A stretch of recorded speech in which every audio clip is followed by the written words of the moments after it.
সত্যি তোমাদেরকে নিয়ে আর পারা গেল না।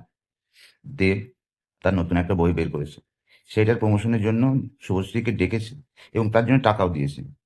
দুজনে মিলে স্টেজ শেয়ার করেছে। এটা একটা কন্টেন্টের মতো, ঠিক আছে? আর তোমরা মনে করছো যে বোধহয় ও রুক্মিণীকে ছেড়ে আর ও রাজকে ছেড়ে এরা চলে এসে পুরনো প্রেমে আবার মাখো মাখো করে এরা জড়িয়ে পড়ছে। আরে না ভাই, এগুলো নয়। এগুলো আমাদের বোকা বানানো হচ্ছে। এগুলো আমাদেরকে বুঝতে হবে, ওরা অভিনেতা অভিনেত্রী, তাই আমাদের সামনে যা করবে ওরা সবকিছুই অভিনয়, ঠিক আছে? তো প্লিজ এইগুলোকে নিয়ে আর কন্টেন্ট বাড়িও না, এইগুলোকে নিয়ে বেশি মাতামাতি করো না, ঠিক আছে? হিমাচলের একবার খবরটা নাও, হিমাচলের অবস্থা কি। একটা গ্রাম পুরো জলের তলায় চলে গেছে, 60 জন লোককে খুঁজেই পাওয়া যাচ্ছে না।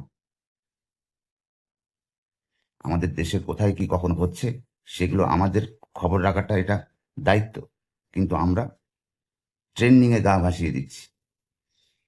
দেব কখন শুভশ্রীকে ডাকছে, শুভশ্রী কখন দেবে আনব্লক করছে, এই হচ্ছে আমাদের আলোচনার বিষয়বস্তু।